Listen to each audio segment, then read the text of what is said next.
Je trouve merveilleux de voir que depuis 2000 ans, alors que le monde autour de nous a tellement changé, l'Église, elle, continue à avoir la même conception de son unité que la première communauté de Jérusalem. Et cette unité de l'Église repose sur les 4 fondements énoncés dans le texte des Actes des Apôtres qui est proposé cette semaine à notre méditation. Malheureusement, il faut reconnaître que depuis bien longtemps déjà, l'unité de l'Église ne signifie pas l'unité de la chrétienté. Et si un jour tous les chrétiens devaient se retrouver de nouveau unis dans l'Église une et apostolique, et c'est ce que nous sommes nombreux à souhaiter, et c'est ce pourquoi nous prions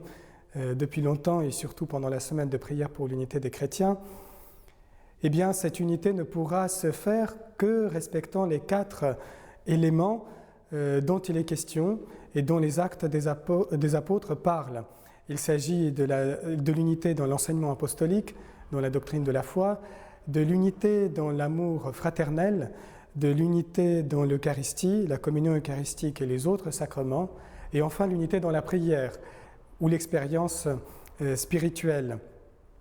Bien sûr, de ces 4 éléments, la charité fraternelle est peut-être celui qui est le plus facile à mettre en place et à vivre d'ores et déjà dans le contexte de la division. Et la pratique de cette charité fraternelle devrait nous permettre à avancer vers la pleine unité dans les 3 autres éléments dont les Actes des Apôtres parlent. Et concrètement, cette charité fraternelle pourrait commencer déjà par des rencontres qui se pratiquent déjà, mais qui peuvent encore être élargies par les prières les uns pour les autres, et enfin par la solidarité envers ceux des chrétiens qui souffrent ou qui sont persécutés.